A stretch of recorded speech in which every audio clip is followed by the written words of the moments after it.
Selamat datang, dan selamat beribadah, di JKI The Way, BSD. Mari hadir, ibadah Minggu Raya, sesi 1, online dan on-site service, pukul 11 siang WIB, sesi 2, online service, pukul 19 malam WIB. Mari beribadah bersama kami, baik secara on-site ataupun online. Untuk persembahan dan perpuluhan, dapat disalurkan via barcode QRIS, atau transfer rekening terlampir. Jangan lupa untuk subscribe dan follow sosial media kami.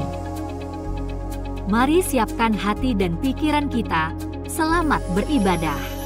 Dan sebelum kita mendengarkan firman Tuhan, kita ambil waktu sejenak untuk memuji dan menyembah Tuhan. Siapkan hatimu, saudara. Mari memuji menyembah Tuhan bersama dengan kami.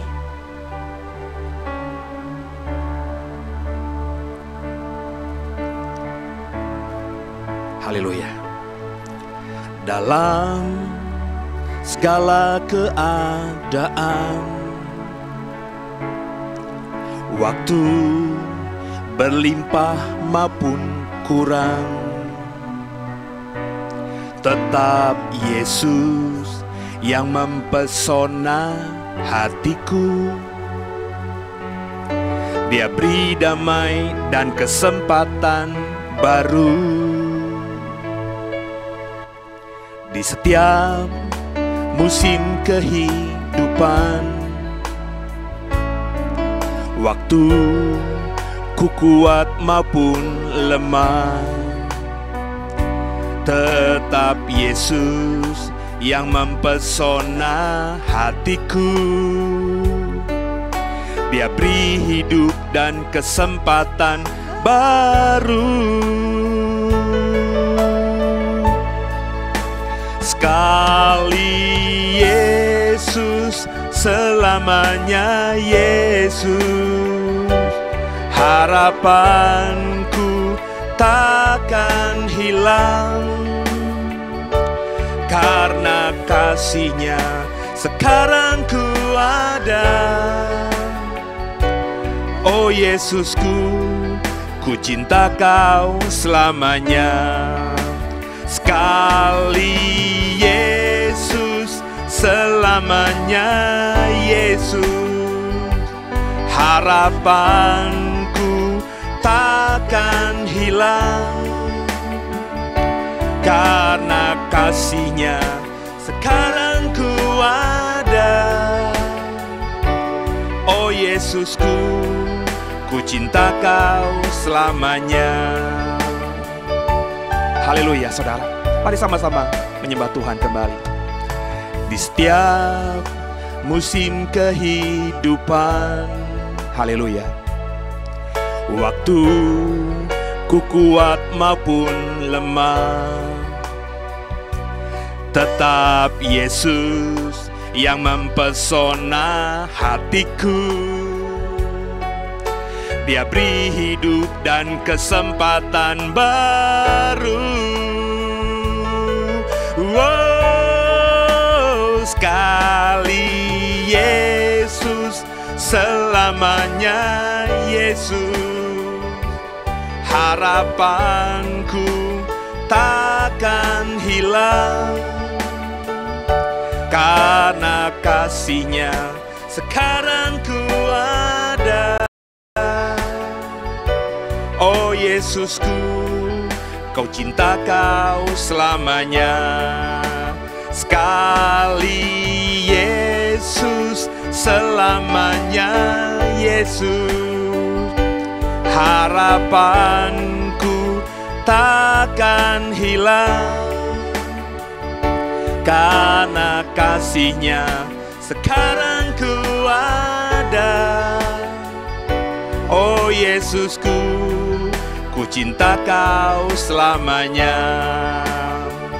Oh Yesusku, ku cinta Kau selamanya. Oh Yesusku, ku cinta Kau selamanya. Mari sama-sama kita menyembah Tuhan. Haleluya. Yesus Tuhan, kami memuji-Mu, kami mencintaimu sungguh Tuhan. Kau yang terutama, tiada yang seperti-Mu Tuhan. Kami memuji-Mu Tuhan, memuliakan-Mu Tuhan.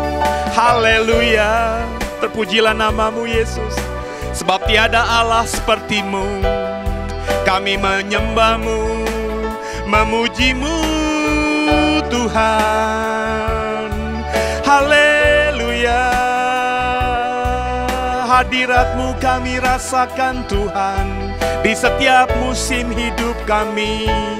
Bersama-Mu Tuhan, beserta-Mu Tuhan. Kerinduan kami berjalan bersama-Mu sampai akhir hidup kami. Memuji-Mu Tuhan, Allah yang hidup, Allah yang perkasa, penasehat ajaib kami. Oh Tuhan, haleluya, terpujilah nama-Mu Tuhan. Haleluya, sekali Yesus, selamanya Yesus. Harapanku takkan hilang, karena kasih-Nya sekarang ku ada. Oh Yesusku, ku cinta Kau selamanya. Sekali Yesus, selamanya Yesus. Harapanku takkan hilang, karena kasih-Nya sekarang ku ada. Oh Yesusku, ku cinta Kau selamanya. Oh Yesusku, ku cinta Kau selamanya. Oh Yesusku, dari hatimu katakan, ku cinta Kau selamanya. Haleluya, terpujilah nama Tuhan. God bless you. Shalom semuanya, senang kembali dalam ibadah Jumat Agung kita ya. Meskipun latarnya adalah ibadah minggu online, tapi kita beribadah di Jumat Agung ini. Dan saya masih terus akan mengajar setiap perkataan dan pengajaran Yesus Kristus. Tapi karena ini hari Jumat Agung, maka tentu kalimat yang mau kita bahas dalam ibadah kali ini adalah kalimat Yesus dalam konteks Jumat Agung. Dan sebelum kita mulai, sama-sama kita tundukkan kepala, kita satu dalam doa. Bapa yang baik, terima kasih buat hari ini. Kami boleh kembali memperingati kematian Tuhan di Jumat Agung ini. Dan saat ini kami mau mempelajari lebih dalam lagi perkataan Tuhan di atas kayu salib. Maka bicara kepada kami, jangan satupun kami yang Kau lalui. Kami sudah memuji, menyembah Tuhan, berharap sungguh pujian penyembahan kami menyenangkan Tuhan. Dan kami rindu kami semua Kau lawat dan Kau berkati lebih lagi. Mampukan kami sebentar bukan cuma cakap jadi pendengar firman, tapi lewat pertolongan Roh Kudus kami bisa jadi pelaku firman. Maka kami alaskan ibadah kami ini dalam nama Yesus Kristus yang sudah mengajar kami berdoa. Bapa kami yang di surga, dikuduskanlah nama-Mu. Datanglah kerajaan-Mu, jadilah kehendak-Mu di bumi seperti di surga. Berikanlah kepada kami pada hari ini makanan kami yang secukupnya. Dan ampunilah akan kesalahan kami seperti kami juga mengampuni orang yang bersalah kepada kami. Dan janganlah membawa kami ke dalam pencobaan, tapi lepaskanlah kami daripada yang jahat.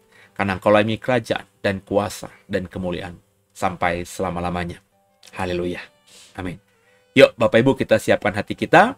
Kita hari ini akan membahas satu ayat, satu kalimat yang diucapkan Yesus ketika Dia tergantung di atas kayu salib sebelum sesaat Dia mati. Ayat yang kita mau expose di ibadah Jumat Agung di ibadah online ini adalah dari Yohanes 19 ayat 30. Sama-sama kita mempelajarinya ya Bapak Ibu ya. Membacanya bersama saya, Yohanes 19 ayat 30. Sesudah Yesus meminum anggur asam itu, berkatalah ia, sudah selesai.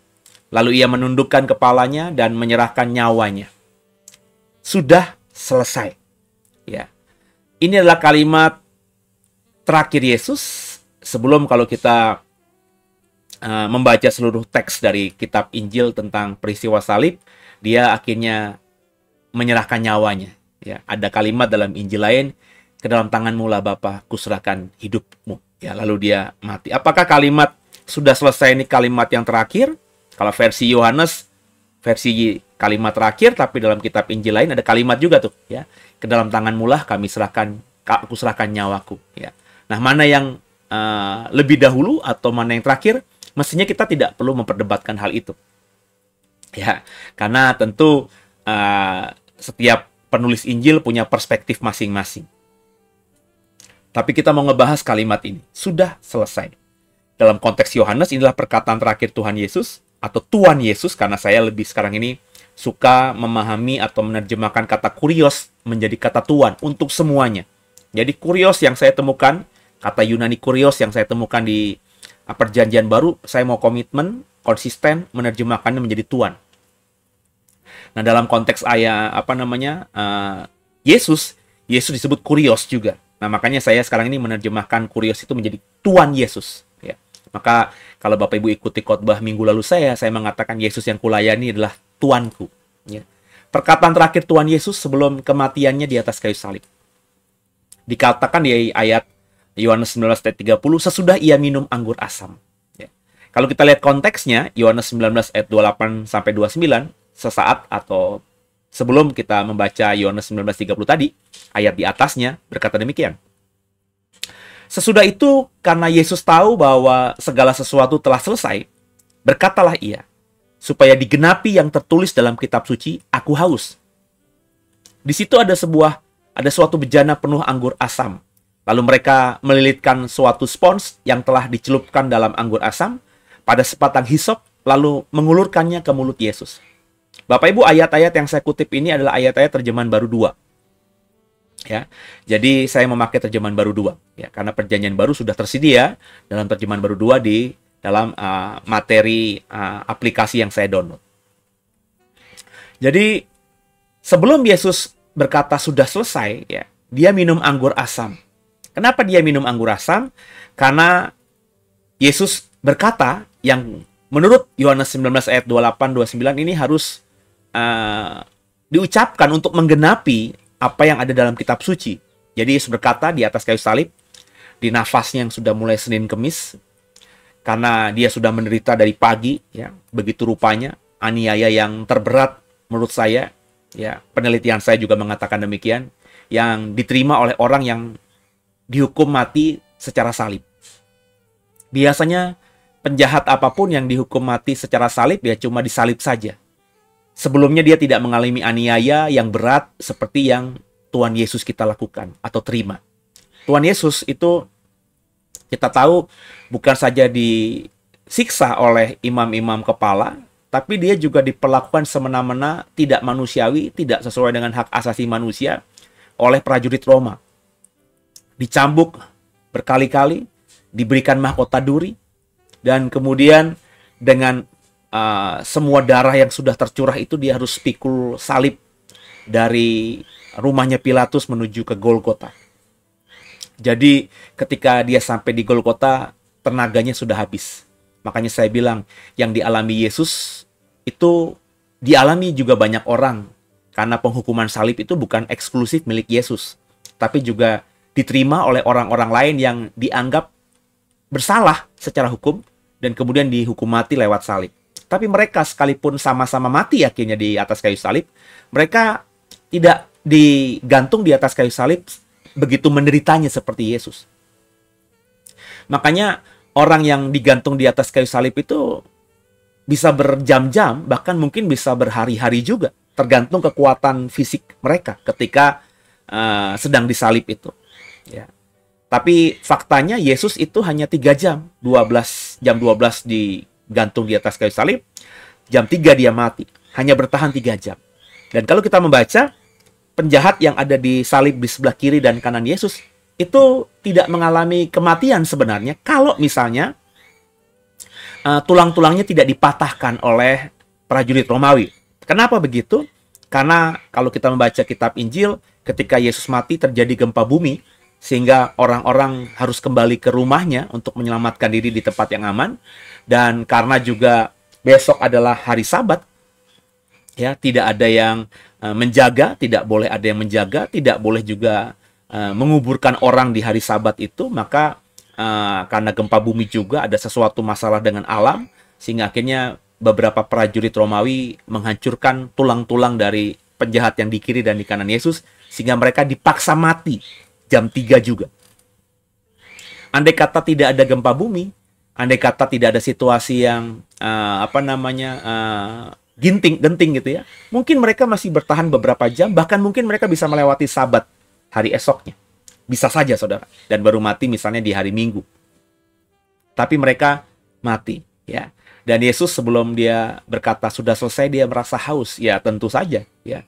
Apakah sepanjang penganiayaan yang dia alami dari pagi buta karena dia ditangkap di Getsemani itu malam hari, ya, menjelang subuh, menjelang pagi, dia sudah dianiaya oleh imam-imam di rumah imam besar Kayafas, ya. Yesus apakah diberi minum di saat diadili oleh imam-imam, dianiaya oleh imam-imam, ketika dia diadili oleh Pilatus, ketika dia dianiaya oleh prajurit-prajurit Roma, apakah Yesus menerima minum? Saya kok tidak yakin. Ya, orang yang sedang dianiaya ini diberikan minum oleh orang-orang yang menganiayanya. Jadi Yesus mungkin saja sejak malam dari Getsemani sampai peristiwa salib dia belum minum. Dengan darah yang sudah tercurah, badan juga lemah karena tidak diisi karbo dan sejenisnya. Tidak makan tentunya. Tidak minum juga. Dan babak belur badannya, dihajar banyak orang. Makanya dia berkata di atas kayu salib itu sudah selesai. Cuma bertahan 3 jam. Dan dia diberikan anggur asam di situ. Kalau kita menjawab tadi, memperhatikan ayat tadi, maksud saya, ada kalimat supaya tergenapi nubuat dalam kitab suci, aku haus. Ya. Jadi Yesus berkata aku haus itu menurut Yohanes itu adalah nubuatan dari kitab suci. Tentu kitab suci yang dimaksud adalah perjanjian lama. Dan LAI dan beberapa Alkitab itu membantu kita untuk memberikan catatan kaki. Jadi ketika Yohanes mengatakan sesuai yang dikatakan kitab suci, di nubuatan kitab suci, Yesus berkata aku haus. Dan LAI memberikan catatan di Mazmur 22 ayat 1 dan juga ayat 15-19. Menurut LAI, perkataan Yesus haus itu untuk menggenapi nubuatan yang ada di Mazmur 22 ini. Coba kita baca. Dan saya cukup sepakat karena kalimat lengkapnya dalam Mazmur 22 kalau Bapak Ibu baca memang itu kalimat-kalimat yang diucapkan Yesus beberapa di dalam peristiwa salib itu. Allahku, Allahku, mengapa engkau meninggalkan aku? Tentu Bapak Ibu semua paham bahwa ini ayat yang juga diucapkan oleh Yesus. Elai, Elai, lema sabatani. Aku berseru tapi engkau tetap jauh dan tidak menolong aku. Memang Yahweh tidak menolong Yesus ketika di atas kayu salib itu. Seperti air aku tercurah dan segala tulangku terlepas dari sendinya. Hatiku seperti lilin, hancur luluh di dalam dadaku. Kekuatanku kering seperti beling. Lidahku melekat pada langit-langit mulutku. Itulah kalimat yang menurut Yohanes merupakan kalimat yang digenapi ketika peristiwa salib dengan Yesus mengatakan, aku haus. Orang yang haus itu kan lidah dan langit-langit mulutnya tuh kering, makanya melekat. Lidahku melekat pada langit-langit mulutku. Aku haus, kata Yesus dalam Yohanes tadi. Dan dalam debu maut, kau letakkan aku. Sebab anjing-anjing mengerumuni aku. Gerombolan penjahat mengepung aku. Ada kiri kanan, Yesus penjahat. Gerombolan-gerombolan itu mengelilingi Yesus. Ada yang disebut dengan imam-imam dan juga rakyat biasa yang berkata salibkan dia, salibkan dia. Dan juga prajurit Roma yang menyalibkan dia. Mereka menusuk tangan dan kakiku. Pemazmur, saya yakin ketika dia menuliskan Mazmur ini, dia tidak sedang membayangkan salib. Tapi dia sedang mungkin membahasakan dengan bahasa syair, bahasa yang agak hiperbola tentang kondisi yang dia alami saat itu. Mereka menusuk tangan dan kakiku.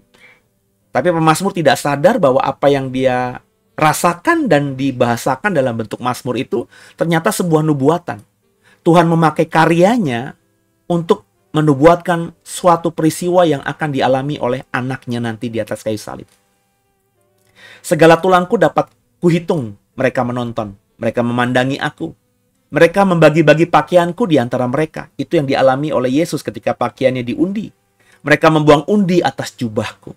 Perhatikan, yang saya kasih warna hitam tebal itu dari Mazmur 22 ayat 1. Dan kalau Bapak bisa baca lengkapnya, satu pasal 22 Mazmur ini, itu banyak sekali ucapan maupun narasi yang kalau kita membandingkannya dengan peristiwa salib atau peristiwa ketika Yesus ditangkap sampai peristiwa kematiannya, itu tergenapi. Ya, luar biasa ya. Hanya dari syair tadinya, saya bilang tadi, saya tidak yakin pemazmur itu dapat visi melihat kematian Yesus. Saya tidak percaya itu, ya. Tapi pemazmur sedang membahasakan apa yang dia rasakan lewat bahasa prosa, bahasa puisi dalam mazmurnya. Mazmur kan syair lagu. Dan di tengah pemahamannya itu Tuhan memakainya, ya. Sehingga kata-kata mazmur, kata-kata syair pujian ini kemudian akhirnya benar-benar tergenapi secara literal dalam peristiwa penyaliban Yesus. Jadi, kalau kita mau jujur melihat ini, dalam Mazmur 22, tampak jelas meski berbentuk mazmur, berbentuk syair, Daud dalam hal ini, karena Mazmur 22 itu yang menulis Daud, Daud sedang bernubuat tentang peristiwa salib yang dialami Yesus. Secara tidak langsung. Dalam konteksnya, Daud sedang mencurahkan perasaannya, dia tulis Mazmur 22, tapi Tuhan pakai apa yang Daud tulis dalam Mazmur 22 ini menjadi sebuah nubuatan. Ini yang saya jelaskan kepada banyak orang yang kalau belajar misalnya bibliologi dengan saya. Bahwa orang-orang yang menulis Alkitab itu tidak didikte oleh Tuhan. Tidak semua orang-orang yang menuliskan Alkitab itu diberikan mimpi oleh Tuhan tentang masa depan. Mereka cuma dipakai Tuhan saja. Ya. Dalam konteksnya, pada saat mereka hidup, mereka sedang mengalami pergumulan A misalnya. Dan Tuhan pakai pergumulan yang dialami Nabi dengan pergumulan A itu, dan Nabi digerakkan oleh Tuhan untuk mengekspresikan pergumulannya lewat tulisan. Dan lewat kejadian itu, Tuhan menginspirasi si penulis, sehingga kata-kata yang sebenarnya kata-kata ekspresi emosional, ekspresi hatinya, pergumulannya, gitu ya. Tapi bisa Tuhan pakai sedemikian rupa menjadi sebuah nubuatan yang saya yakin ketika Nabi itu menulis, Nabi ini tidak berpikir, atau Daud tidak berpikir bahwa mazmurnya akan bersifat nubuatan. Saya yakin Daud tidak bersikap begitu. Ya. Sebab kalau Daud bersikap begitu, pasti orang-orang Yahudi, Bapak Ibu, itu akan mempercayai hal ini. Kenapa orang Yahudi sampai saat ini tidak percaya Yesus? Karena mereka tidak melihat bahwa nubuatan-nubuatan di PL itu digenapi dalam diri Yesus. Jadi kalau orang tidak percaya, ya akhirnya tidak bisa melihat. Kita nih bisa membaca Mazmur 22 ayat 1, Bapak Ibu dan saya kelihatan banget kan kita membaca dan ini nubuatan Yesus. Karena kita sudah diterangi oleh Roh Kudus. Sehingga ayat-ayatnya itu jelas sekali ini tentang nubuatan soal Yesus. Tapi kalau orang Yahudi, saudara, ya, ini membaca ini, mau dikasih suruh baca 5 jam non-stop, suruh renengin 5 jam non-stop, ya kalau dia belum diterangi oleh terang Roh Kudus, dia membacanya ya seperti biasa saja. Nggak ada sifat nubuatannya di sini. Maka bagi orang Yahudi, Mazmur 22 ayat 1 itu bukan profetik. Bukan bersifat nubuatan. Tapi bagi kita orang Kristen yang sudah diterangi Roh Kudus, kita membaca Mazmur 22 sebagai nubuatan perjanjian lama, dalam hal ini Daud yang bernubuat tentang peristiwa salib yang akan dialami oleh anak Allah. Nah Bapak Ibu, jadi kita melihatnya bisa lebih jelas lagi. Ya. Dan saya sangat yakin, ya, meskipun Daud ketika nulis Mazmurnya dia tidak tahu tentang apa maksud kedepannya arti dari yang ditulisnya sebagai syair Mazmur ini, tapi Tuhan pakai sedemikian rupa. Sehingga kita saat ini yang sudah percaya kepada Yesus dan diberikan terang Roh Kudus, kita bisa membacanya, ya Ini ayat nubuatan tentang kematian Yesus.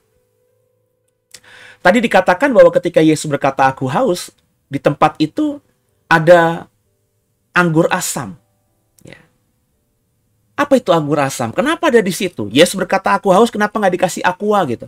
Kenapa malah dikasihnya anggur asam? Nah, penyalipan itu merupakan bentuk penghukuman mati atau hukuman mati yang digunakan oleh Kekaisaran Romawi pada zaman dahulu. Biasanya tahanan akan disalibkan, atau tahanan yang akan disalib itu diberikan minuman yang memabukkan dulu. Ya. Supaya apa? Supaya dia bisa tidak sadar bahwa dia akan menderita ke depannya, dan juga minuman yang memabukkan dengan alkohol tingkat tinggi itu membuat si yang minum tidak sadar saja gitu, bukan saja tidak sadar tapi juga bisa meredakan rasa sakit sebelum eksekusi. Ya. Makanya kalau kita misalnya lihat film-film silat gitu ya, kalau ada orang mau yang terluka parah terus mau diobatin, atau misalnya tangannya sudah busuk gitu ya, terus mau dipotong, diamputasi. Kalau kita lihat film-film perang, kalau zaman-zaman yang kekinian tuh dikasih nikotin gitu ya, dikasih ya sejenis, kalau ngomongin tuh barang yang ilegal ya. Tapi dalam ilmu medis kadang-kadang kalau saya berkali-kali nonton film tentang Perang Dunia Kedua ya, itu orang-orang yang mengalami operasi di medan perang itu dikasih morfin atau nikotin gitu ya, sehingga dia tidak sadarkan diri ya, tidak sadar lagi, tidak fokus sama sakitnya, sehingga ketika di tempat yang sangat terbatas, tidak higienis, di tenda-tenda operasi itu, mereka bisa diamputasi oleh dokter yang memang bertugas, dan mereka baru mengalami kesakitan setelah peristiwa amputasinya. Nah, itu namanya anggur asam juga kurang lebih seperti itu.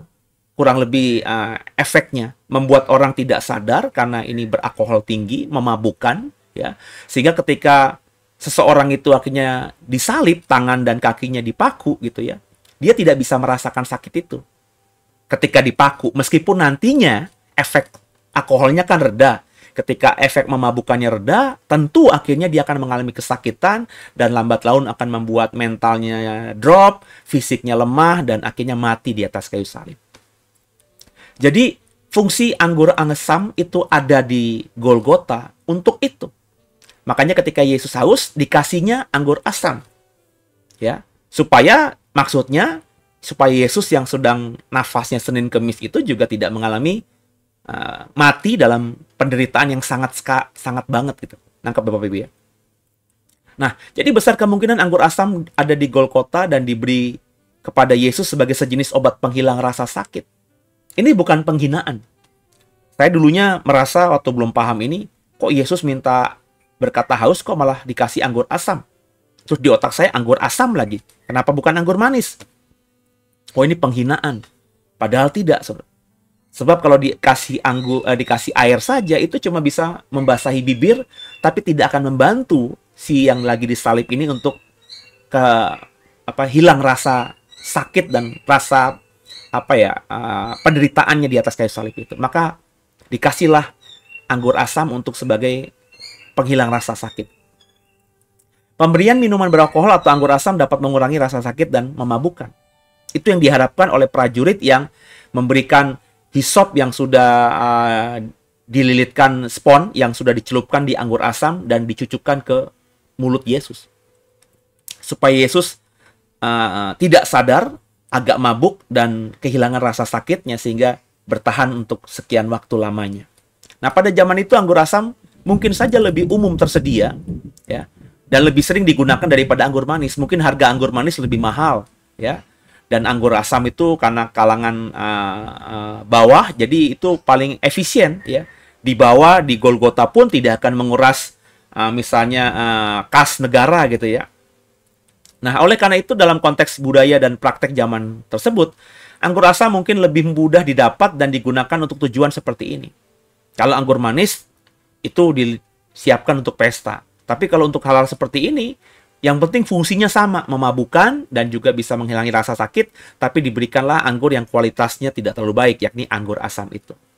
Tapi meskipun demikian, ada literatur yang saya temukan bahwa anggur asam itu memiliki kandungan alkohol yang lebih tinggi daripada anggur manis. Sehingga bukan saja efisien karena harganya lebih murah dan lebih mudah didapat, Tapi dengan diberikan anggur asam atau disiapkan anggur asam di tempat-tempat di mana ada orang disalib itu, orang-orang yang meminum anggur asam yang disalib itu akan lebih mengalami efek penenang yang jauh lebih kuat daripada kalau dikasih anggur manis. Nah, literatur yang kita baca ini, yang saya bagikan kepada saudara ini, menambah wawasan kenapa ada anggur asam di salibnya Yesus. Kenapa Yesus dikasih anggur asam ketika dia berkata, aku haus. Jadi ini bukan masalah prajurit Romawi yang jahat sama Yesus, tapi ini SOP-nya begitu, ya. Aturan mainnya begitu. Orang yang disalib itu sebelum disalib dikasih anggur atau minuman atau sejenis apapun yang bisa memabukkan dan membuat si orang ini tidak sadar, baru disalib, dan kalaupun sudah menderita dan dia bilang haus, maka diberikan itu anggur. Bisa saja anggur asam, bisa saja anggur manis, atau apapun sejenisnya. Sehingga orang yang disalib itu tidak terlalu menderita di atas kayu salib. Jadi kita mengerti ya, anggur asam di situ bukan berarti penghinaan kepada Yesus. Coba kita baca lagi Yohanes 19 ayat 28-29 yang sudah kita baca sebelumnya. Sesudah itu karena Yesus tahu bahwa segala sesuatu telah selesai, berkatalah ia, supaya digenapi yang tertulis dalam kitab suci. Sudah kita bahas tadi. Aku haus. Di mana itu kata Alkitab LAI dikutip dari Mazmur 22. Yohanes juga mencatat itu, bahwa yang dikatakan Yesus aku haus itu untuk menggenapi Mazmur 22 yang sudah kita baca tadi. Dikatakan kalimat berikutnya, di situ ada suatu bejana penuh anggur asam. Jadi ada bejana, ada satu bejana penuh anggur asam. Jadi memang anggur asam di situ bukan sisa yang kemarin-kemarin ada orang mabuk-mabukan di situ, atau ada orang yang disalib di situ sebelumnya. Bukan, ini anggur asam yang masih penuh. Ya, berarti memang disiapkan untuk kondisi ini. Ya. Kemudian kita tahu ayatnya, lalu mereka melilitkan suatu spon yang telah dicelupkan dalam anggur asam pada sebatang hisop. Hisop itu sejenis padi-padian, daun padi-padian gitu ya. Lalu mengulurkannya ke mulut Yesus. Jadi menjadi jelas mengapa di Golgota ketika saat itu, paling tidak yang kita baca dalam kitab Injil, ada 3 orang yang disalib, termasuk Yesus salah satunya, terdapat bejana penuh anggur asam. Juga menjadi jelas mengapa ketika Yesus haus yang diberikan bukan air biasa tapi anggur asam ini. Nah, semoga dengan apa yang saya bagikan ini, Bapak Ibu lebih clear, lebih jelas lagi dalam membaca peristiwa salib. Kalau kita baca teks nats kita tadi, sesudah Yesus meminum anggur asam itu, berkatalah ia, sudah selesai. Lalu ia menundukkan kepalanya dan menyerahkan nyawanya. Yohanes 19 ayat 30. Apa maksud perkataan sudah selesai? Apakah sekedar pernyataan Yesus bahwa ia akan segera mati? Atau punya makna dalam? Nah, kata sudah selesai ini dalam Injil sinopsis diterjemahkan atau ditransliterasikan saja tetelestai. Artinya sudah selesai. It is finished. Nah, tetelestai ini dari kata teleo, Bapak Ibu. Yang kalau kita membaca kamus Strong 5055, teleo itu artinya I end, finish, I fulfill, accomplish, ya. I pay. Jadi dengan berkata tetelestai, berarti Yesus, kalau kita terjemahkan dari apa yang dijelaskan kamus Strong tadi, berarti Yesus sudah menyelesaikan sesuatu, mengakhiri sesuatu, memenuhi sesuatu, membayar sesuatu. Itulah arti dari kata tetelestai. I end, finish, I fulfill, accomplish, I pay. Jadi perkataan tetelestai itu perkataan yang punya makna. Yakni Yesus berkata, sudah kuselesaikan, sudah kuakhiri, sudah kupenuhi, sudah kubayar. Nah, apa yang sudah Yesus selesaikan? Apa yang Yesus katakan sudah diakhiri? Apa yang Yesus katakan sudah dipenuhinya? Apa yang Yesus katakan sudah dibayarnya itu? Nah, ini yang harus kita dalami. Sehingga kata tetelestai itu, kata sudah selesai itu tidak berhenti begitu saja, tapi kita maknai. Kenapa saya mengajar tentang seri perkataan dan pengajaran Yesus dalam ibadah Minggu dan sekarang ini Jumat Agung, ibadah yang malamnya, Bapak Ibu? Karena saya kan sudah berkata berkali-kali kalau Bapak Ibu ikuti, makanya saya berharap Bapak Ibu yang sudah ikuti khotbah saya di seri yang malam, jam 7 malam biasanya di-upload di pelayanan digital kami, JKI The Way Best Day, YouTube, dan juga di-share di Facebook kami, theway.id. Karena saya ingin saudara itu yang merasa murid Yesus, mulai belajar perkataan dan pengajaran Yesus. Yang kita pelajari bukan ketika Yesus mengajar sesuatu saja, tapi apa yang dia katakan. Kan kalau kita ngomongin misalnya narasi cerita fragmen atau skenario film, ketika Yesus di atas kayu salib berkata tetelestai, itu kan kayaknya seperti ya narasi aja lah, supaya si pembaca bisa agak terbawa perasaannya dan bisa membayangkan ini peristiwa terakhir Yesus. Jadi kalau dikatakan Alkitab lalu Yesus disalib dan nggak lama kemudian dia mati, kalimat Alkitab cerita kematian Yesus cuma begitu aja kan tidak menarik, saudara. Maka banyak orang itu yang mengatakan bahwa Yohanes ini sedang memainkan perasaan aja. Oh, tetelestai itu kalimat biasa aja, ya. Nggak ada artinya apa-apa. Itu untuk membawa si pembaca mengerti bahwa Yesus sudah akan mati ketika dia berkata sudah selesai atau tetelestai tadi. Tapi kalau kita mengimani bahwa Yesus itu adalah sumber kita bisa tahu kebenaran. Akulah jalan dan kebenaran dan hidup. Tidak ada seorang pun yang bisa sampai kepada Bapa kalau tidak melalui aku. Bapa itu Allah. Allah itu Yehova. Dengarlah hai Israel, Yehova itu Allah kita, Yehova itu Esa. Jadi kita nggak mungkin bisa sampai kepada Yehova, nggak mungkin kita bisa mengenal Yehova, Allah kita yang kita panggil dari pengajaran Yesus, Bapa kami yang di surga, Bapa kita itu, kita nggak mungkin bisa sampai ke sana kalau kita tidak mempelajari apa yang Yesus ajarkan. Kenapa? Karena kalau Bapak Ibu sudah ikuti khotbah seri saya ini udah seri ke-8 Bapak Ibu. Ya, berarti ada 7 seri sebelumnya. Terlebih kalau Bapak Ibu sudah mengikuti khotbah saya juga yang di jam 11, ya, di mana saya sedang berkhotbah soal kristologi dalam konteks Tritunggal, ini sudah seri ke-30 lebih. Ya. Saya mengajarkan bahwa untuk bisa memahami Bapa ya hanya dari anak saja salah satunya selain Alkitab. Kenapa? Karena anak berkata tidak seorang pun yang bisa melihat Bapa. Anak tunggal Allah yang duduk di pangkuan Bapa yang menyatakannya. Jadi yang paling kompeten untuk bercerita, menjelaskan soal Bapa, soal Allah kita yang namanya Yehova itu, Yahweh itu, maka mau nggak mau kita harus mendengarkan setiap perkataan dan pengajaran Yesus. Maka saya akhirnya mengimani, memahami, menaruh perhatian tinggi terhadap semua perkataan Yesus. Makanya di awal khotbah seri soal perkataan dan pengajaran Yesus, saya mengutip kalimat Yesus di saat di usia 12 tahun ketika ibu bapaknya mencari dia karena Yesus sudah hilang beberapa hari. Ternyata ditemukan di bait Allah. Terus Maria bilang, kenapa kamu menyusahkan kami? Aku dan bapakmu mencari-cari engkau. Apa kata Yesus? Bukankah ada tertulis aku harus berada di dalam rumah bapakku? Ya. Itu kan kalimat anak kecil, 12 tahun. Tapi kenapa saya mau expose? Karena biarpun itu anak kecil, itu Yesus. Yesus yang saya imani adalah anak Allah yang berinkarnasi menjadi manusia. Anak Allah yang diberikan tugas oleh Bapa, oleh Yehova untuk menjadi penyelamat manusia. Ya. Maka Yesus lahir sebagai manusia yang kudus. Dia lahir dari Roh Kudus. Dia hidup kudus. 1 Petrus mengatakan tidak ada perkataan yang dusta yang terucap dari mulut bibirnya. Yesus menjaga hidupnya kudus. Ketika usia 30 tahun, dia dibaptis, dia penuh lagi dengan Roh Kudus. Jadi dia sudah lahir dalam kekudusan karena dari Roh Kudus. Ketika dibaptis dia penuh Roh Kudus, maka nggak heran kemudian Roh Kudus beracara terus dalam dirinya dan dia peka. Yesus yang saya imani itu Yesus yang itu, ya. Yesus yang dikatakan tadi mati buat kita. Coba kita baca lanjut Bapak Ibu, Matius 20 ayat 28. Sama seperti anak manusia datang bukan untuk dilayani, melainkan, maafkan saya. Coba saya cek lagi. Oke. Melainkan untuk saya ulangi, saya baca lagi ya. Sama seperti anak manusia datang bukan untuk dilayani, melainkan untuk melayani dan untuk memberikan nyawanya menjadi tebusan bagi banyak orang.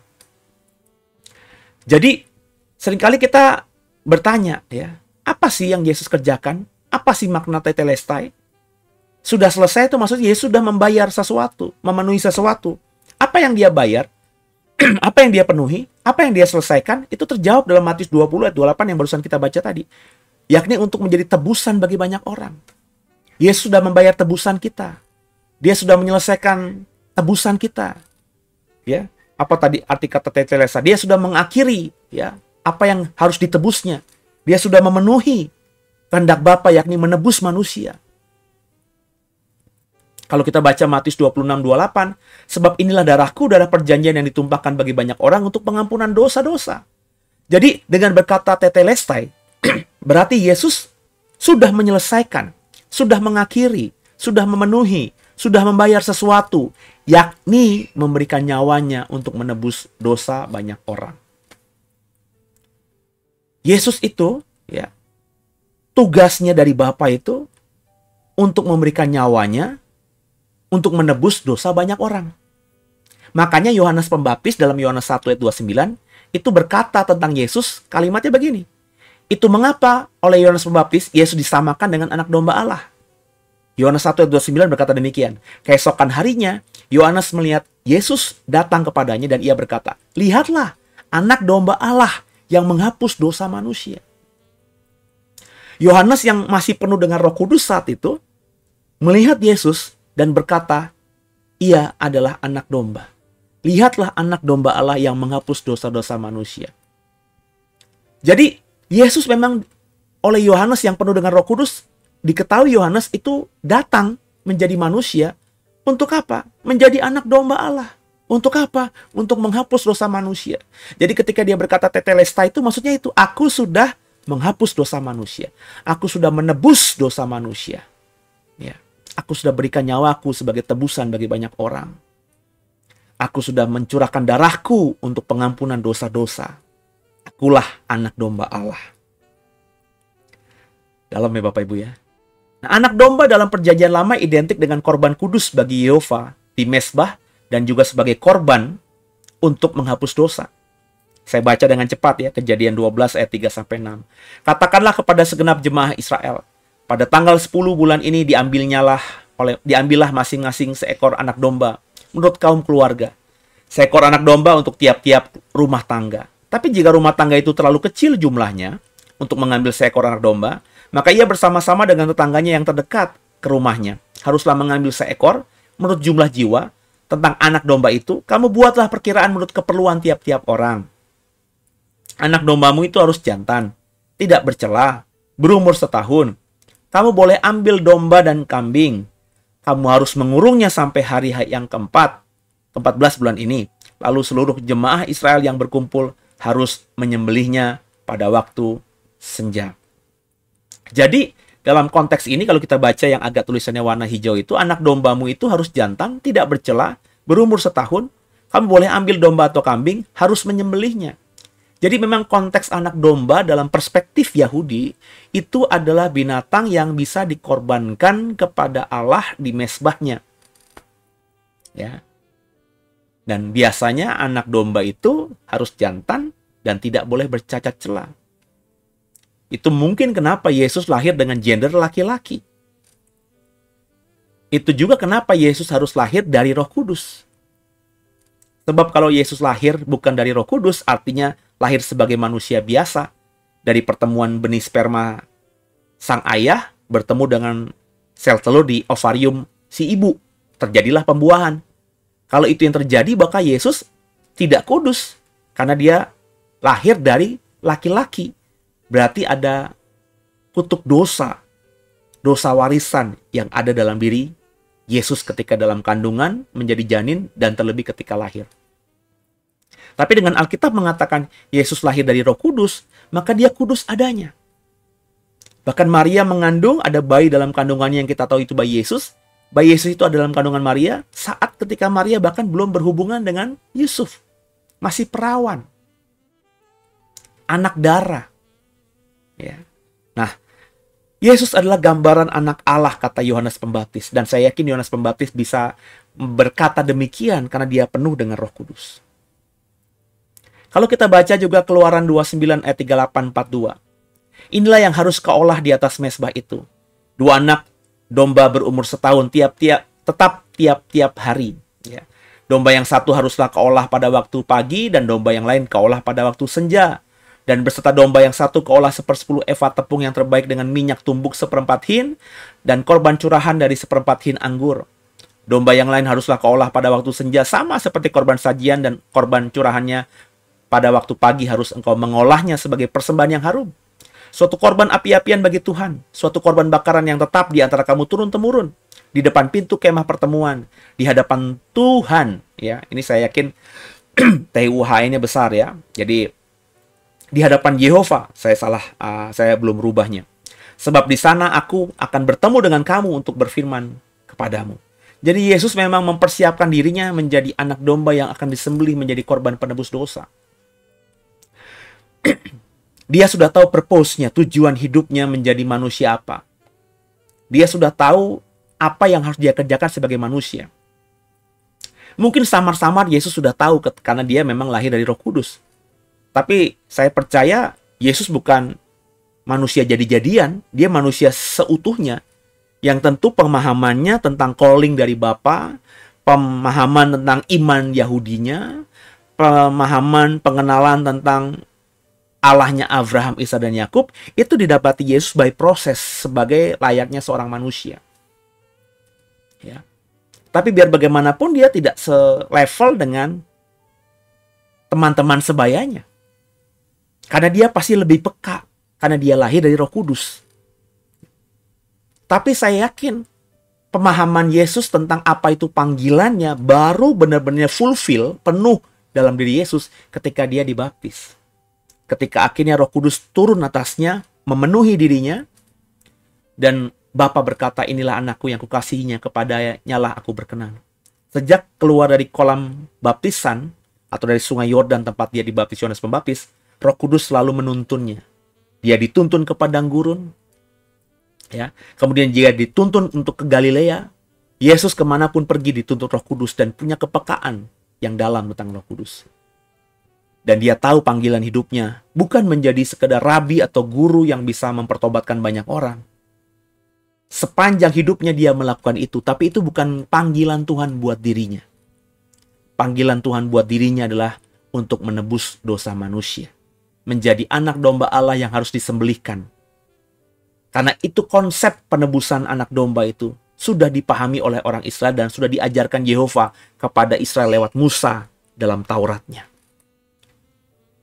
Taurat itu hanya gambaran dari apa yang mau dikerjakan dan dilakukan Bapa. Maka anak domba yang disembelih dan darahnya dan lemaknya itu ditaruh di mezbah untuk sebagai korban penghapus dosa, itu hanya gambaran dari apa yang anak domba Allah akan lakukan, yakni sama-sama menyelamatkan manusia dari dosa. Kalau di anak domba biasa harus ada darah dicurahkan, maka sang anak domba Allah harus jadi manusia dulu supaya bisa ada darah yang dicurahkan. Kalau anak domba itu untuk sebelum dikorbankan harus dicek tak bercacat celah, ya. Maka Yesus pun ketika dia sadar bahwa dia harus menjadi anak domba, menebus dosa manusia, dia jaga hidupnya kudus. Maka Alkitab, ayat-ayat Alkitab nanti akan saya bukakan juga membuktikan bahwa Yesus memang hidup kudus. Jadi Yesus mempersiapkan dirinya menjadi anak domba yang disembelih menjadi korban penebus dosa. Tapi yang sering dilupakan adanya suatu kebenaran yang lain di balik peristiwa salib Yesus ini, Bapak Ibu. Saya yakin Bapak Ibu hari ini tadi mungkin yang bukan jemaat TW sudah ke gerejanya juga, masing-masing beribadah Jumat Agung. Semua orang di Jumat Agung ini di mimbar gereja manapun pasti bicara soal Jumat Agung, peristiwa salib. Tapi yang sering diabaikan adalah satu peristiwa ini, Bapak Ibu. Markus 1 ayat 14-15 berkata demikian. Sesudah Yohanes ditangkap, datanglah Yesus ke Galilea, memberitakan Injil Allah, katanya, saatnya sudah genap, kerajaan Allah sudah dekat, bertobatlah dan percayalah kepada Injil. Ini sudah saya singkapkan dalam ibadah seri perkataan dan pengajaran Yesus di beberapa minggu sebelumnya. Inilah perkataan penginjilan Yesus yang pertama. Saatnya sudah genap, kerajaan Allah sudah dekat, bertobatlah, percayalah kepada Injil. Ini yang berkatakan Yesus yang memberitakan Injil Allah. Dia mulai memberitakan Injil Allah ketika Yohanes Pembaptis ditangkap. Itu yang sudah saya jelaskan juga, Roh Kudus itu sudah undur dari Yohanes dan akhirnya penuh pada diri Yesus. Kan dalam konteks perjanjian lama, tidak ada orang diberikan tugas yang sama dengan Roh Kudus yang sama-sama dicurahkan kepada 2 orang atau 3 orang lebih dengan tugas yang sama. Yesus dan Yohanes Pembaptis itu tugasnya salah satunya yang sama adalah apa? Kalimatnya tuh terlihat, bertobatlah. percayalah kepada Injil. Bertobatlah, kerajaan Allah sudah dekat. Itu kan kalimat ini dalam Markus 1 kan diucapkan Yesus, tapi kalau kita baca kitab Injil, Yohanes Pembaptis pun itu tagline-nya atau perkataan yang viralnya, itu dia berkhotbah, bertobatlah sebab kerajaan Allah sudah dekat. Jadi apa yang disampaikan Yohanes Pembaptis dan apa yang disampaikan Yesus itu sebuah konteks pengajaran yang paralel, yang simultan. Yohanes Pembaptis itu membuka jalan, dan ketika jalannya sudah terbuka, maka Yesus datang, Yohanes Pembaptis undur. Sebelum Yesus datang, Yohanes membuka jalan, maka Yohanes Pembaptis yang di depan.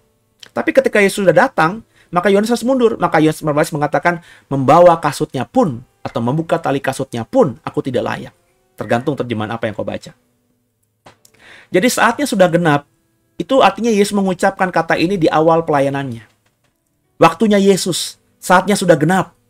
Kerajaan Allah sudah dekat. Bertobatlah, percayalah kepada Injil. Jadi ketika Yesus berkata saatnya sudah genap, itu waktunya Yesus untuk melaksanakan tugas dari Bapa. Kenapa? Ya sudah genap. Yohanes Pembaptis sudah ditangkap, Roh Kudus sudah undur darinya. Sekat ini Roh Kudus penuh atasku. Inilah saatnya. Saatnya sudah genap. Waktunya bagi aku, kata Yesus, untuk mulai melaksanakan tugas dari Bapakku. Apa tugas Yesus? Kalau kita baca dalam Yohanes 6 ayat 38-40.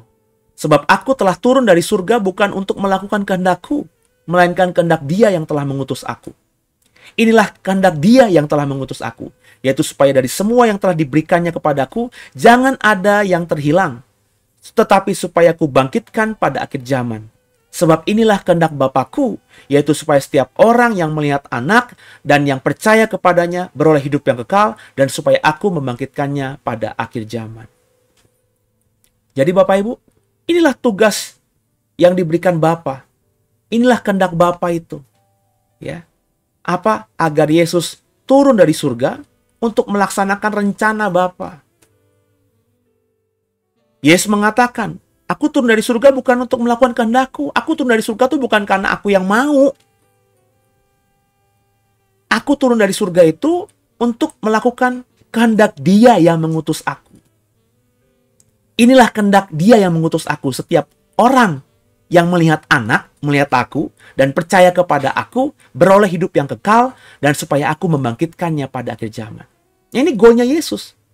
Agar semua orang bisa percaya kepada Yesus, dan kemudian yang percaya kepada Yesus akan dibangkitkan di akhir zaman. Nah, kalau Bapak Ibu memahami ini, itu yang dikerjakan Yesus ketika Dia melayani Bapaknya mengabarkan kabar baik itu. Agar banyak orang percaya kepadanya, karena inilah kehendak Bapa, dan orang yang percaya kepadanya nanti akan dibangkitkan di akhir zaman. Kalau kita baca Yohanes 3 ayat 16-17, ayat yang populer, perhatikan inilah kehendak Bapa. Apa itu kehendak Bapa bagi Yesus? Karena Allah begitu mengasihi dunia sehingga Ia telah mengaruniakan Anaknya yang tunggal, supaya setiap orang yang percaya kepadanya tidak binasa, melainkan beroleh hidup yang kekal. Sebab Allah mengutus Anaknya, sebab Yehova mengutus Anaknya ke dalam dunia, bukan untuk menghakimi dunia, melainkan supaya dunia diselamatkan melalui Dia. Inilah kehendak Bapa itu. Dia mengutus Anaknya ke dunia, ya, menjadi manusia, berinkarnasi menjadi manusia, itu agar Anaknya ini memberitakan kabar baik kepada banyak orang, supaya banyak orang percaya akan dirinya, dan akhirnya diselamatkan dan dibangkitkan ketika nanti pada peristiwa akhir zaman kebangkitan orang mati. Sehingga orang yang dibangkitkan nanti semuanya akan peroleh hidup yang kekal. Maka kemanapun Yesus pergi, ya tujuannya cuma itu. Melakukan kehendak Bapanya ya itu. Dia nggak neko-neko. Meskipun ditawari, kau adalah Mesias, anak Allah. Kau adalah anak Daud, raja kami. Ada godaan untuk menjadi raja. Dan kalau Yesus mau, mungkin saja bisa menjadi raja. Karena pengikutnya luar biasa banyaknya. Tapi kata Yesus, kerajaanku bukan dari dunia ini. Dia tidak mau, dia menolak diangkat raja oleh para pengikutnya. Dia fokus, aku diperintahkan turun dari surga dengan perintah dari Bapa, agar aku memberitakan kabar baik, agar semua orang percaya kepadaku. Orang yang percaya kepadaku nanti akan beroleh hidup yang kekal, karena akan dibangkitkan dia ke zaman dan diselamatkan. Maka itulah yang dia kerjakan. Selama 3,5 tahun setelah peristiwa pembaptisan, itulah yang Yesus kerjakan dengan konsisten. Inilah kabar baik yang harus disiarkan Yesus, yakni agar dunia diselamatkan. Injil itu artinya kabar baik. Kabar baik apa? Kabar baik bahwa dunia akan diselamatkan. Bahwa Yesus membawa keselamatan bagi dunia. Ketika kita memberitakan Injil, artinya kita memberitakan kabar baik kepada banyak orang bahwa ada keselamatan dalam diri Yesus. Nah, jadi Yesus bukan saja memberitakan kabar baik atau Injil ini, melainkan juga siap mengorbankan dirinya sebagai anak domba yang tak bercacat celah, sebagai korban penebus dosa manusia. Jadi alih-alih Yesus cuma memberitakan saja, bertobatlah, bertobatlah, kerajaan surga sudah dekat. Tapi Yesus juga siap mengorbankan dirinya. Ketika dia memberitakan ada keselamatan dalam dirinya, maka percayalah kepadaku, kau tidak akan binasa. Tapi Yesus juga mengatakan, aku nanti akan menebus dosamu. Akulah anak domba yang tak bercacat celah. Akulah korban penebus dosa. Maka itulah yang dikerjakan oleh Yesus. Ya. Makanya dia berusaha menjaga hidupnya kudus. Kalau kita baca Kisah 3 ayat 14, tetapi kamu telah menolak yang kudus dan benar, serta menghendaki seorang pembunuh untuk diberikan kepada kamu. Ketika orang Yahudi diberikan tawaran oleh Pilatus, mana yang mau kulepaskan? Ya, Barnabas, ya benar ya, Barsabas atau Barnabas gitu, atau Yesus orang Nazaret ini. Mereka ketika ditawarkan Yesus, salibkan dia, bebaskan Barnabas. Ya. Nah, Bapak Ibu biji mata Tuhan, padahal Yesus kudus dan benar. Itu kata Rasul Petrus ketika sudah penuh dengan Roh Kudus. Artinya dia dengan penuh Roh Kudus tidak berkata dusta. Roh Kudus mengatakan lewat mulut Petrus, Yesuslah yang kudus dan benar. Kalau kita baca 2 Korintus 5 ayat 21, dia yang tidak mengenal dosa telah dibuatnya menjadi dosa karena kita, supaya dalam dia kita dibenarkan oleh Allah. Jadi Yesus memang kudus adanya. Dia baru berdosa ketika semua dosa ditaruhkan dalam dirinya, ketika dia di atas kayu salib sebagai anak domba Allah yang menebus manusia. Dia pikul semua dosa manusia yang dulu sudah terjadi, yang saat itu sedang terjadi, dan yang akan datang. Cukup sekali Yesus mengorbankan dirinya di atas kayu salib. Dan itu berlaku sampai langit dan bumi ini nanti lenyap. Kalau kita baca Yohanes 8 ayat 45-46. Tapi karena aku mengatakan kebenaran kepadamu, kamu tidak percaya kepadaku. Siapakah di antaramu yang membuktikan bahwa aku berbuat dosa? Apabila aku mengatakan kebenaran, mengapa kamu tidak percaya kepadaku? Ini tantangan Yesus kepada banyak orang. Aku mengatakan kebenaran kepadamu. Yuk, sekarang siapa di antara kamu yang membuktikan bahwa aku berbuat dosa? Tidak ada jawaban, semua bungkam. Tidak ada yang berani berkata-kata. Karena mereka lihat dengan mata telanjang, Yesus mengatakan kebenaran karena yang Yesus katakan itulah firman Tuhan. Dan mereka juga lihat dengan mata telanjang bahwa Yesus yang mengatakan kebenaran bahwa dia sudah hidup kudus, itu memang hidupnya lempeng, hidupnya benar. Maka tidak ada sasaran tembak ke dalam diri Yesus. 1 Petrus 2 ayat 21-22. Ini konfirmasi lagi bahwa Yesus kudus. Sebab untuk itulah kamu dipanggil, karena Kristus pun telah menderita untuk kamu dan telah meninggalkan teladan bagimu, supaya kamu mengikuti jejaknya. Yesus tidak berbuat dosa, dan tipu tidak ada dalam mulut Yesus. Itu kata Petrus. Dan Petrus pasti paling kompeten ngomong soal ini. Karena dia murid yang paling dipercaya Yesus, dan dia juga pemimpin para murid. Selama 3,5 tahun, Petrus pasti punya kapabilitas untuk mengatakan bahwa Yesus tidak berbuat dosa. Karena itu yang kusaksikan selama 3,5 tahun jadi muridnya. Dia nggak pernah ada tipu dalam mulutnya. Karena itu yang ku perhatikan dan ku lihat sungguh selama aku menjadi muridnya. Jadi Yesus menjaga hidupnya kudus. Kenapa? Karena dia tahu kehendak Bapa untuk dirinya adalah menjadi anak domba Allah yang tak bercacat celah, supaya bisa menebus dosa umat manusia. Dia harus menjaga dirinya sebagai anak domba yang tak bercacat celah, sebagai korban penebus dosa dunia. ayat-ayat Alkitab mengatakan dia kudus, dia tak berdosa. Dia fokus. Salah satu yang sering saya katakan, di usia 30 tahun mestinya dia mulai tertarik untuk berumah tangga. Tapi Yesus tahu mungkin dengan berumah tangga dia berarti tidak fokus melakukan kehendak Bapa. Apakah ada ketertarikan secara fisik terhadap perempuan-perempuan di sekitar Yesus yang mengerumuni Yesus? Bisa saja ada. Tapi karena dia tahu, bukan ini panggilan Tuhan buatku. Bukan ini calling Bapa untukku. Kehendak Bapa untukku adalah mati sebagai anak domba Allah untuk menebus manusia.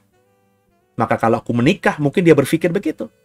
Nanti istriku kalau aku mati pasti terluka, anak-anakku terluka. Nggak, aku mau fokus saja. Sebab inilah kehendak Bapa untukku. Kalau Bapa memerintahku menikah, maka aku menikah. Tapi kalau Bapa tidak berkata apa-apa, inilah kehendak Bapa. Sejajar dengan God's Getsemani kan. Kalau boleh cawan ini lalu daripadaku, tapi kalau kehendakmu Bapa, jadilah sesuai kehendakmu. Kehendak Bapa buat Yesus adalah jadi anak domba Allah. Supaya bisa dikorbankan jadi korban penebus dosa manusia. Maka ketika Yesus sadar itu, dia hidup kudus, dia jaga hidupnya kudus. Dia tidak mau terikat, terlibat, atau masuk dalam komunitas pergumulan orang-orang yang banyak berdosanya.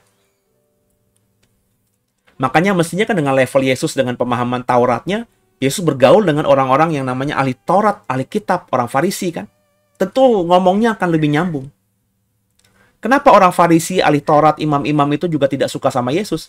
Karena mereka merasa Yesus bukan kelompok dia. Kelompok mereka. Tapi andai kata sejak awal Yesus masuk dalam kelompok orang Farisi, sejak awal Yesus masuk dalam kelompok ahli-ahli Taurat, tentu penolakan dari mereka itu tidak akan kenapa-napa. Oh, sama-sama. Satu partai, satu geng.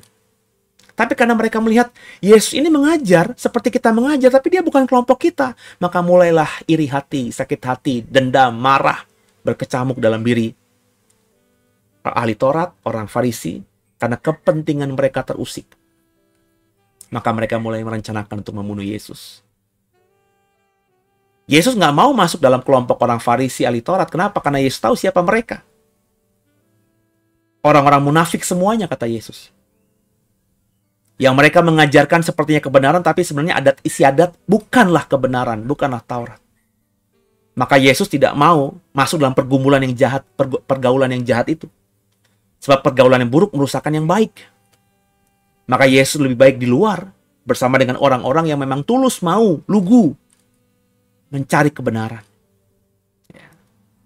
Akhirnya kenapa dia bisa hidup kudus? Ini yang harus dipahami oleh setiap kita juga. Bapak Ibu nggak mungkin bisa hidup kudus kalau Bapak Ibu masih bergaul, masih berkomunitas di tengah orang-orang yang memang jahat.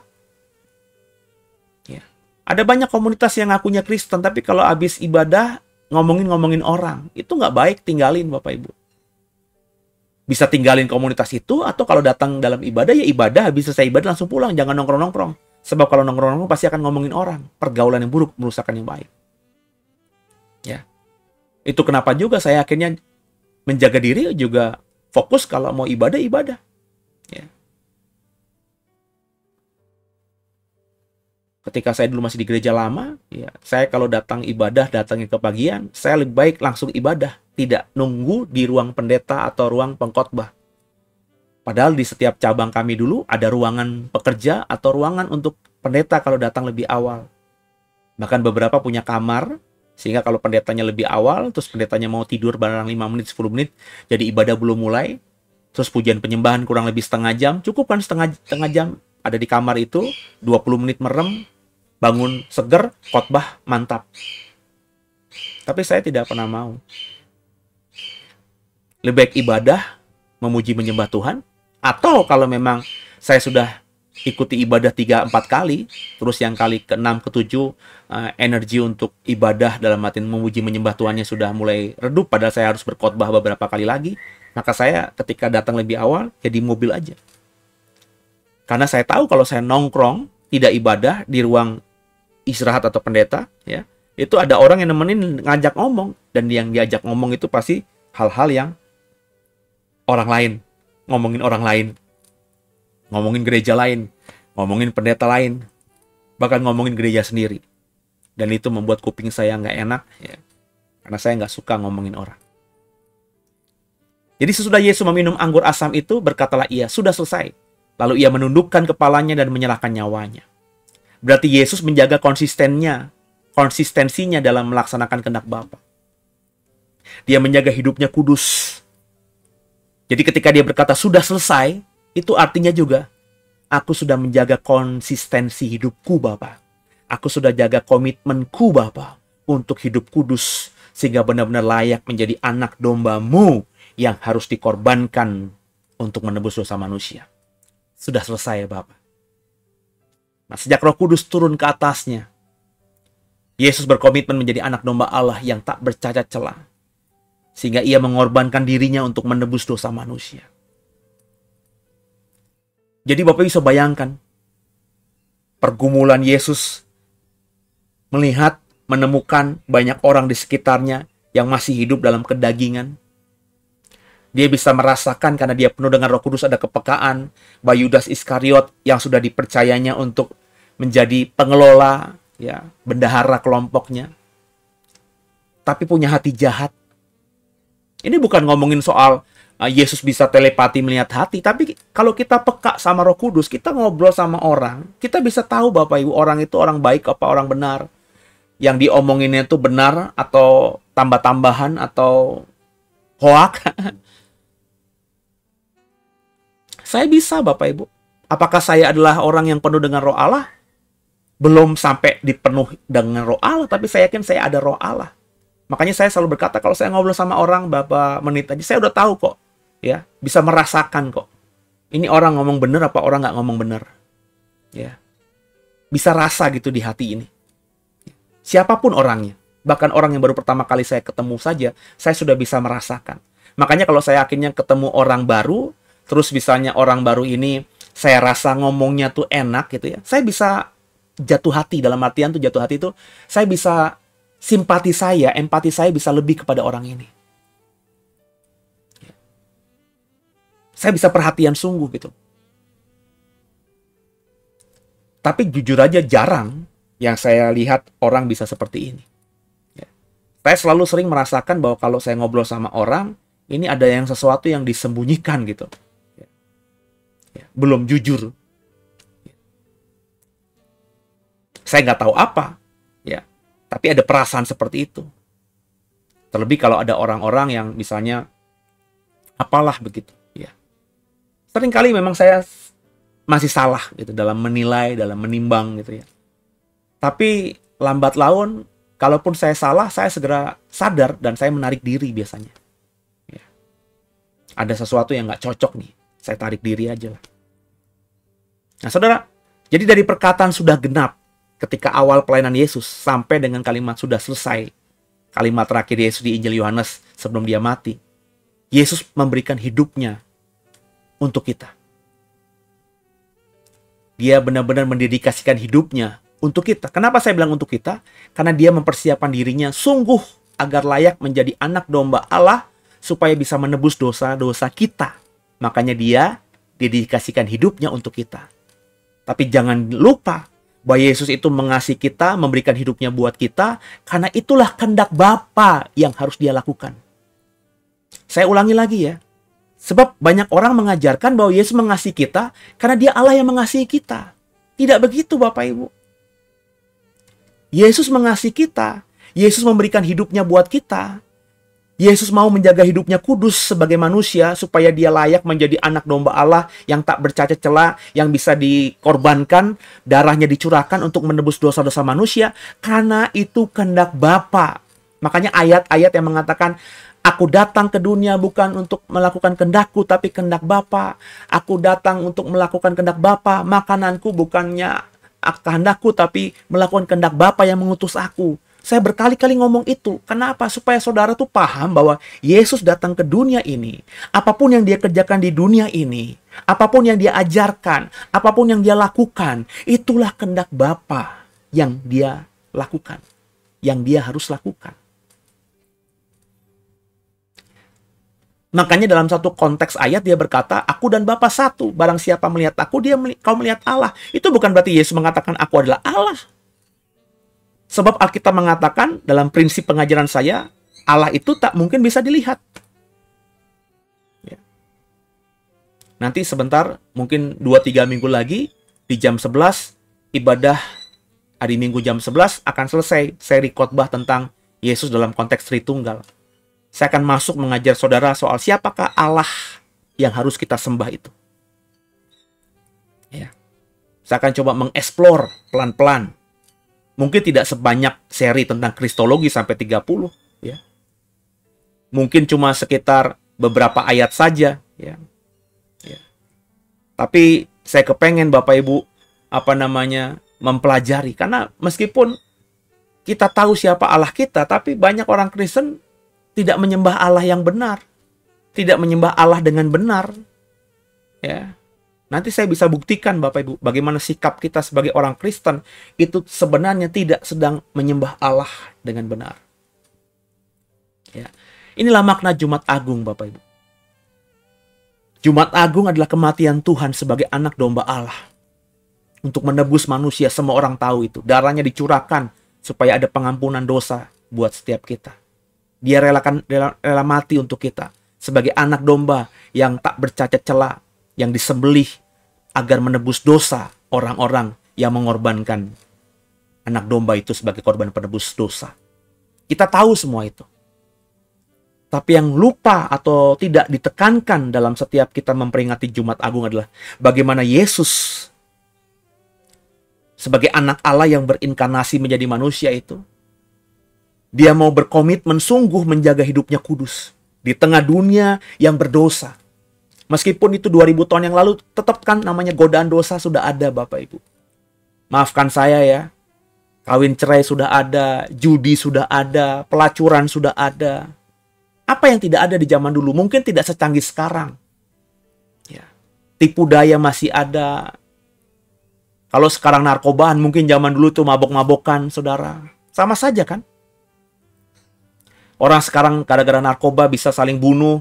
Orang zaman dulu mabok-mabok anggur bisa saling bunuh juga. Jadi cuma kontennya aja yang beda, tapi sebenarnya sama. Ya. Materinya aja yang berbeda, berkembang, karena kan sekarang kita ke zaman tentu lebih banyak variasi-variasinya. Tapi sebenarnya dosa yang kita alami hari ini, yang kita lakukan hari ini, itu juga dosa yang sama dilakukan oleh orang-orang yang hidup 2000-an tahun yang lalu. Artinya, Yesus ketika hidup jadi manusia, godaannya sama seperti kita hidup di zaman hari ini, di 2024 ini. Jadi dia menjaga hidupnya kudus, hidupnya benar di hadapan Tuhan. Dia tidak mau bercacat celah. Dia harus jadi anak domba Allah. Maka dia pilih murid-muridnya, dia pilih pergaulannya, dia pilih komunitas tempat dia bersama-sama menghabiskan hidup sambil melayani.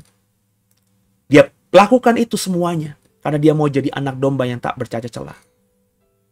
Tentu sebagai manusia, ada banyak hal-hal kenikmatan dunia yang dia harus abaikan. Dia harus buang. Tidak dihidupi. Mungkin bagi orang-orang sejamannya aneh juga nih guru. Rabi-rabi lain mungkin masih punya istri, dia tidak mau beristri. Rabi-rabi lain bahkan mungkin poligami. Ya, karena zaman itu kan istri lebih dari satu hal yang biasa. Tapi Yesus jangankan poligami. Kelihatan dekat dengan perempuan saja tidak. Ya. Nangkep ya Bapak Ibu ya? Kenapa? Karena Yesus berusaha untuk melakukan kehendak Bapa. Kehendak Bapa yang memerintahkan dia jadi manusia turun ke dunia ini hanya untuk menjadi anak domba Allah untuk menebus dosa manusia. Maka sekuat tenaga dia lakukan itu. Dia kerjakan itu. Karena dia tidak mau mengecewakan Bapanya.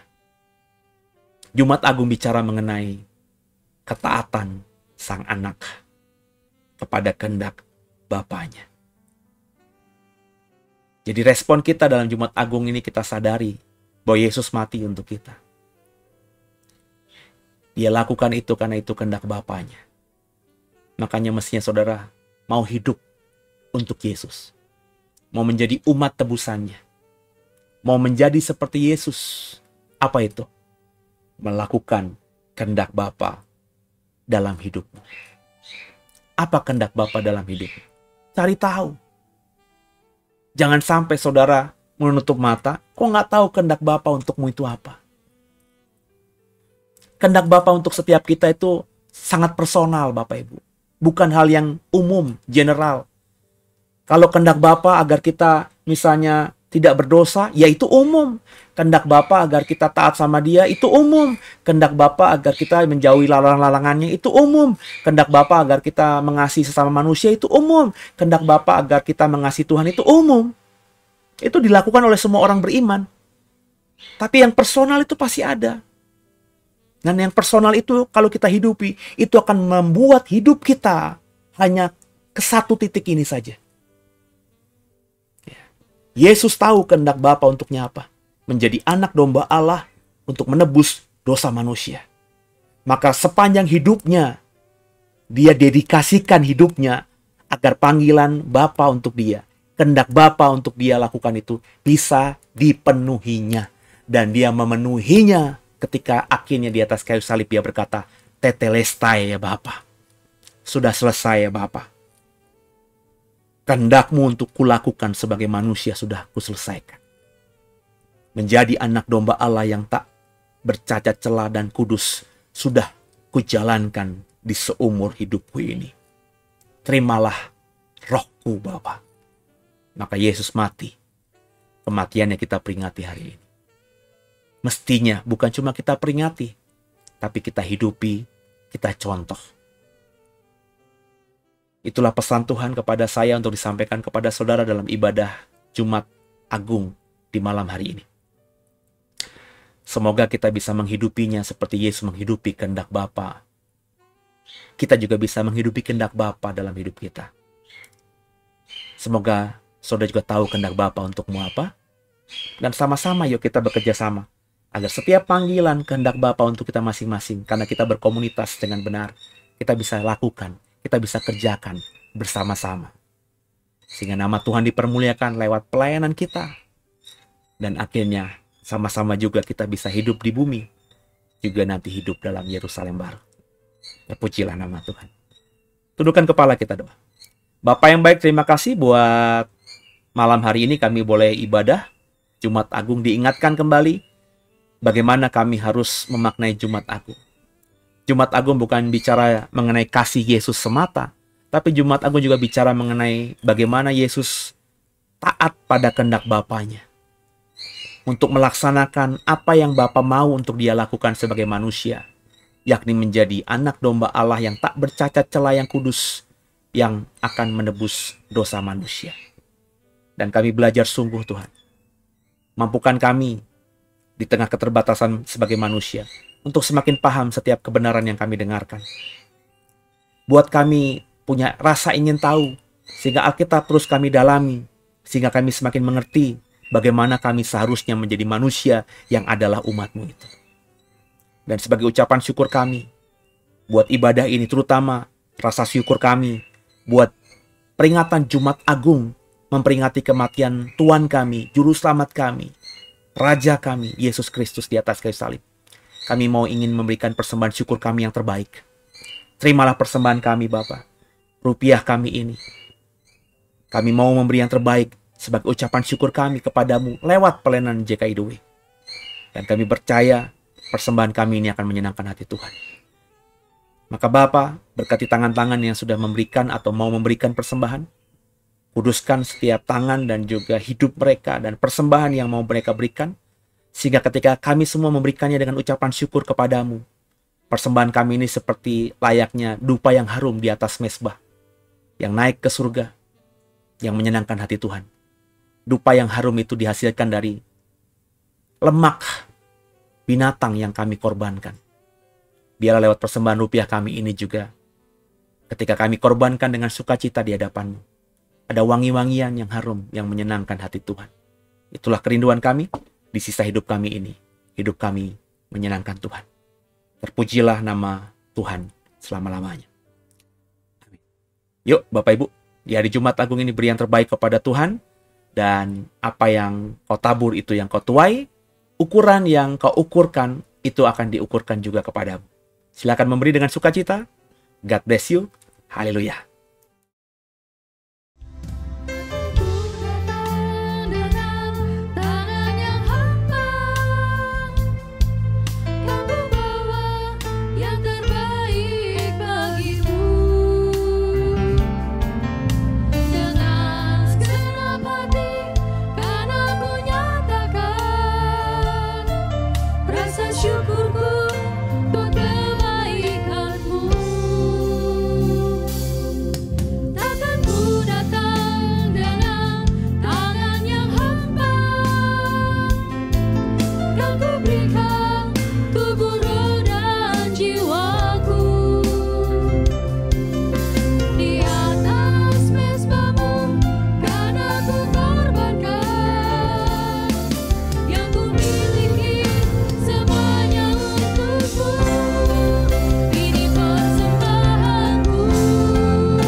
Tuhanku terimalah.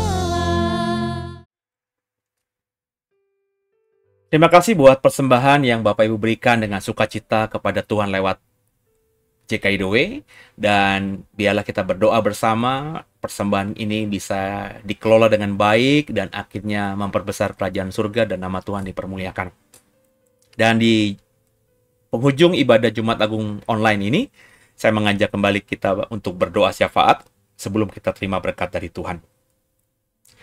Satukan hati, kita berdoa. Bapak yang baik, terima kasih buat segalanya. Kami diingatkan kembali tentang makna terdalam dari Jumat Agung, dari kata yang keluar dari mulut Yesus, tetelestai, sudah selesai.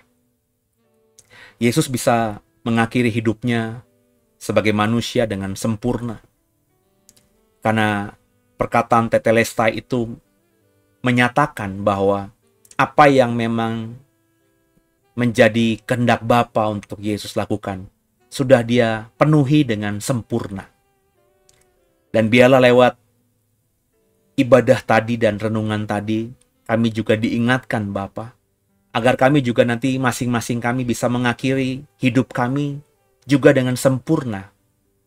Karena kami sudah menghidupi kehendak Bapa, panggilan Bapa untuk kami lakukan sebagai manusia juga dengan sempurna. Maka tolong kami Roh Kudus, mampukan kami supaya kami bisa lebih fokus lagi, bisa terus benar-benar lebih menaruhkan hati dan pikiran, energi, kekuatan kami untuk mengerjakan kehendak Bapa dalam hidup kami. Tolong kami agar diberikan kemampuan lebih untuk tidak hilang fokus, distract dengan hal-hal yang bersifat kedagingan dan duniawi. Tolong kami Roh Kudus, sebab kami rindu sekali bisa menjadi seperti Kristus. Bisa sampai di garis finish seperti yang kami baca dalam peristiwa Jumat Agung ini. Kami rindu sekali hidup kami bisa menyenangkan hati Bapa. Dan berkati setiap kami, dalam pelayanan kami, dalam pekerjaan kami, dalam usaha bisnis kami. Kau yang pasti cukupkan segala-galanya. Dan kami mau belajar mengucap syukur dan jadi berkat bagi banyak orang lewat titipan berkat yang kau berikan kepada kami. Berkati kembali semua tangan-tangan yang sudah mendukung pelayanan JKI The Way lewat doa, lewat persembahan mereka kepada Tuhan yang disalurkan di The Way, atau lewat berkat-berkat lain yang sudah mereka senantiasa berikan kepada JKI The Way, kepada hamba untuk mendukung pelayanan kami ini. Biarlah apa yang mereka taburkan itu yang mereka tuai ya Bapak. Dan juga berkati JKI The Way dalam segala hal. Hamba doa, hamba percaya senantiasa bahwa pertolongan Tuhan bagi kami tepat pada waktunya. Dan juga Bapak, besok minggu kami akan merayakan Paskah secara sederhana dalam ibadah Minggu Paskah, baik jam 11 maupun juga jam 7 malam secara online. Biarlah ibadah kami ini juga terus membuat banyak orang yang beribadah bersama JKI The Way semakin paham akan kebenaran, semakin bisa menghidupi kebenaran yang sejati, dan semakin mengenal Allah yang hidup itu lewat Yesus Kristus, Tuhan Juru Selamat kami yang hidup. Berkati juga gereja-gereja lain Tuhan, sehingga akhirnya mereka juga diberikan hikmat Roh Kudus, bisa memahami pemahaman iman yang benar daripada Tuhan, dan kami bisa bekerja sama untuk melayani Tuhan, memanen ladang yang sudah menguning ini, sehingga nama Tuhan dipermuliakan. Makasih buat segala-galanya, dan sebentar kami mau beristirahat. Berkati istirahat kami, berkati weekend kami ini, sehingga di libur Jumat Agung dan Paskah ini kami bersama keluarga, bersama gereja kami bisa merasakan damai sejahtera sukacita daripada Tuhan. Berkati bangsa negara kami, berkati dunia ini Tuhan, dan pakai kami sebagai alat-Mu. Suka-suka-Mu Tuhan, kami siap dipakai-Mu dengan heran. Ampuni salah dosa kami, Yesus Kristus, Kaulah Tuhan Juru Selamat kami yang hidup, dan ke dalam tangan-Mu lah kami serahkan tubuh, jiwa, dan roh kami.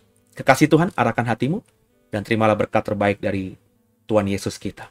Seperti Abraham, Ishak, dan Yakub diberkati oleh Yehova, dengan berkat yang luar biasa, menjadikan mereka kepala, nggak pernah jadi ekor, naik nggak pernah turun. Apa yang mereka kerjakan senantiasa Yehova buat berhasil. Berkat yang sama itu kami terima dalam nama di atas segala nama, dalam nama Yesus Kristus, Tuhan Juru Selamat kami yang hidup. Kami semua diberkati dengan berlimpah-limpah. Keluar masuk rumah kami diberkati. Apapun yang kami kerjakan dengan tangan kami, Tuhan buat berhasil. Sehingga berkat itu ketika kami bawa pulang di rumah kami, maka seisi rumah kami yang kami cintai bisa merasakan hidup di bumi seperti di surga. Kekasih Tuhan, pulanglah, bawalah damai sejahtera dari Yehova, Allah yang Esa itu, lewat pengenalan kita, persekutuan kita, bersama dengan Yesus Kristus, Tuhan Juru Selamat kita, yang senantiasa terus menyertai kita, namanya Roh Kudus, juga akan menyertai senantiasa kita, mulai hari ini, sampai nanti Maranatha. Ketika kita semua dijemput di awan-awan kemuliaan dan di bawahnya kita masuk dalam kerajaan surga kekal selama-lamanya. Yang diberkati, yang percaya, katakan dengan iman. Amin. Haleluya. Selamat malam Bapak Ibu. Jangan lupa hari Minggu besok kita ada ibadah Paskah jam 11 juga jam 7.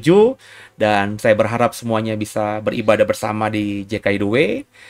Supaya Bapak Ibu mendapatkan kedalaman. Karena khotbah hari Minggu, khotbah ibadah ibadah raya, ibadah hari raya, itu masih kolerasi kalau memang dalam seri khotbah seri ya. Minggu Paskah besok juga khotbahnya masih nyambung dengan khotbah Tritunggal yang jam 11 dan juga khotbah perkataan dan pengajaran Yesus yang jam 7 malam. Semoga terus bisa belajar bersama kami dan ujilah setiap pengajaran, termasuk pengajaran yang keluar dari mulutnya saya.